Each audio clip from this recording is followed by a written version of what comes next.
भगवान शिव आनंद के मूल स्रोत हैं। जब हम शिव जी की उपासना करते हैं, शिव जी का ध्यान करते हैं, तो हमारे अंदर आनंद की हिलोरें आने लग जाती हैं, आनंद आने लग जाता है।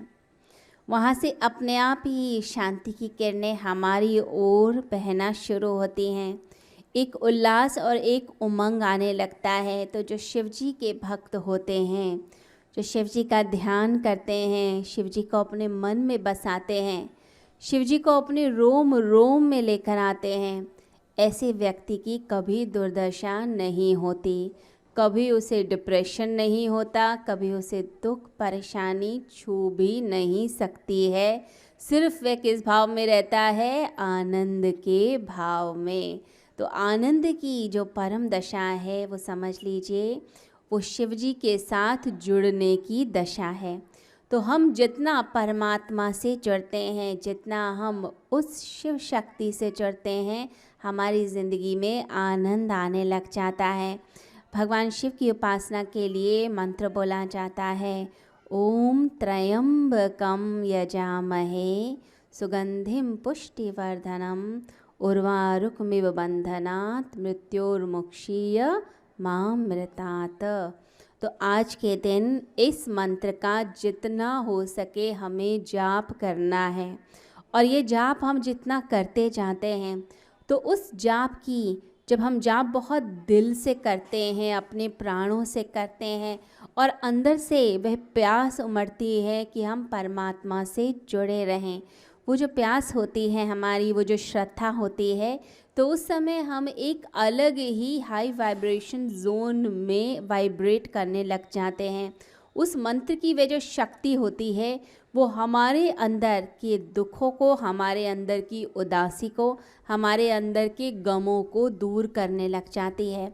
तो जो लोग उदास रहते हैं, दुखी रहते हैं, या जिनका मन कमज़ोर है, बहुत जल्दी प्रभावित हो जाते हैं बाहर के लोगों की बातों से, क्योंकि लोग कई बार कटु भी बोल देते हैं, अपमान भी कर देते हैं, कई बार परिस्थितियां विपरीत हो जाती हैं, तो उस समय मन बहुत जल्दी दुखी होता है। तो अगर किसी व्यक्ति का मन फोकस्ड नहीं रहता है, मन जल्दी दुखी हो जाता है, या कोई परेशानी उसके मन में चल रही है, तो उस व्यक्ति को महामृत्युंजय मंत्र का जाप तो अवश्य करना चाहिए। और जब भी आपको लगता है कि आपका मन दुखी हुआ, तो तुरंत भगवान शिव को याद कर लीजिए और महामृत्युंजय मंत्र का उसी समय 3 बार तो जाप कर ही लेना चाहिए। आपको खुद ऐसा लगेगा कि कोई ऐसी शक्ति है जो अब मुझे भीतर से संभाल रही है। जो सच्चा भक्त होता है, जो श्रद्धालु होता है, जो भगवान की भक्ति में लीन होता है, उसका ध्यान भगवान हमेशा रखते ही रखते हैं। कई बार आपको ऐसा लगेगा कि कोई परेशानी आ गई, लेकिन आप भक्ति कर रहे हैं, आप जाप करते हैं, साधना करते हैं, तपस्या करते हैं, तो आप अगर दुखी भी हो जाते हैं किसी बात को लेकर, या कोई नुकसान भी हो रहा है, तो उसी समय आपको ऐसा लगेगा जैसे कोई शक्ति आपको सहारा दे रही है अंदर से, कि कोई बात नहीं, मैं तुम्हारे साथ हूँ और तुम्हारे काम बनते चले जाएंगे। तो ये भाव आपके अंदर आएगा, वो अंदर से वो सहारा मिलने लग जाएगा। लेकिन वो कब मिलता है? जब हम लगातार साधना करते हैं, लगातार तपस्या करते हैं, लगातार भक्ति करते हैं। ऐसा नहीं कि कोई परेशानी आई तभी हम भगवान को याद कर रहे हैं, हमें लगातार उस स्तोत्र से जुड़े रहना है। तो ये जो साधना होती है, ये जो तपस्या होती है, ये क्या चीज़ है? यह है सदा रहने वाला धन। एक ऐसा धन जो आपके विपत्ति के समय में, परेशानी के समय में काम आता है। तो हम लगातार साधना करें, परमात्मा से जुड़े रहें, उस आनंद से जुड़े रहें।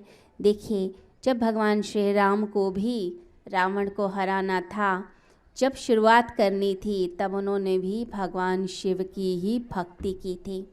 तो पार्थिव शिवलिंग बनाकर फिर उसकी भक्ति करी, तो उसके बाद भगवान का आशीर्वाद मिला।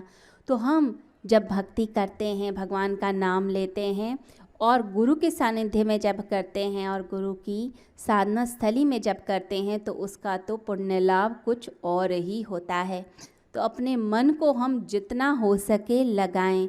और एक बात और ध्यान रखनी है कि भगवान शिव जो हैं वो आपके सच्चे भाव से प्रसन्न होते हैं। जब आप बाहर कुछ अंदर कुछ होते हैं, आप कुटिल हो जाते हैं, कनिंग हो जाते हैं, आप चालाक हो जाते हैं, बहुत कैलकुलेटिव हो जाते हैं, तब भगवान की कृपा नहीं मिलती है। एक इनोसेंस चाहिए, एक अंदर से भोलापन चाहिए, एक मासूमियत चाहिए। तो वो मासूमियत जो होती है, वो जो पवित्र भावना है और वो जो श्रद्धा से, वो जो ऑनेस्टी से आप भगवान के सामने कोई चीज़ रखते हैं तो भगवान की कृपा अवश्य आपको प्राप्त होती है। इसलिए अपने अंदर से वो ऑनेस्टी, वो इनोसेंस को कभी हमें ख़त्म नहीं करना। और भगवान के सामने हम जो संकल्प लें उस संकल्प का पालन करें। आपको लगता है कि आपकी कोई इच्छा है, आपने भगवान से कोई वरदान मांगा है, तो उसके बदले में आपने क्या संकल्प लिया, आपने कोई अपनी बुराई छोड़ी या भगवान से कुछ कहा, कोई मन्नत मांगी, तो उसे ज़रूर पूरा कर देना चाहिए, उसको अधूरा नहीं छोड़ना चाहिए। क्योंकि हमने भगवान के सामने संकल्प किया है, शिव के सामने संकल्प किया है, तो वहाँ पर सत्यता देखी जाती है। तो शिव के लिए कहते हैं ना, सत्यम शिवम सुंदरम। तो सत्य शिव की तरह सुंदर होता है। तो हम सत्य का पालन करें, यानी जो बोला है हमने उस पर टिके रहना है। तो भगवान शिव को वो लोग पसंद होते हैं, उन पर वो बहुत हैप्पी हो जाते हैं जो लोग सत्य का पालन करते हैं, अपने संकल्प में दृढ़ रहते हैं। ऐसा नहीं कि आज हमने कुछ कहा और फिर कल कुछ और फिर बार बार हम पलटते रहे। तो भगवान की भक्ति करेंगे श्रद्धा से और पूरी सत्यता के साथ, भोलेपन के साथ और पारदर्शिता के भाव से, अंदर बाहर एक हो। ये नहीं कि हम अंदर से कुछ बोलते हैं और बाहर से हम कुछ और कर रहे हैं। और साथ ही साथ एक दया का भाव, एक करुणा का भाव हमारे अंदर हमेशा रहे। हम दूसरों के काम आने का सोचें, ऐसा नहीं कि सिर्फ सब कुछ अपने लिए कर लिया, सिर्फ अपने स्वार्थ के लिए हम जीते चले गए। नहीं, हम जो है दूसरों की कल्याण की भावना से ज़िंदगी को जिएं। और साथ ही साथ एक क्षमा का भाव भी हमारे अंदर आए। क्षमा करना यानी किसी की गलती पर अगर आप जो हैं उसे माफ़ कर देते हैं, फॉरगिव कर देते हैं, भूल जाते हैं, तो ये समझ लीजिए कि आपके हृदय में परिवर्तन आने लगा है। जब आप दूसरे को क्षमा करते हैं तो आपको भी क्षमा किया जा सकता है। अगर आप जो है दूसरे को क्षमा नहीं करते, उसके प्रति रूड हो जाते हैं, उसको दंड देते हैं, कठोरता बरतते हैं, तो फिर आप परमात्मा से जब कुछ मांगते हैं अपने लिए और फिर गलती के लिए माफ़ी मांगते हैं, तो वो परमात्मा भी फिर हमें माफ़ नहीं करता। वो उसी को क्षमा करता है जो दूसरे को क्षमा करता है। तो हम क्षमा के भाव को अपनाएं। और आज जो शिवरात्रि का पर्व है, इस पर्व में जितना हो सके हम भगवान का नाम लें।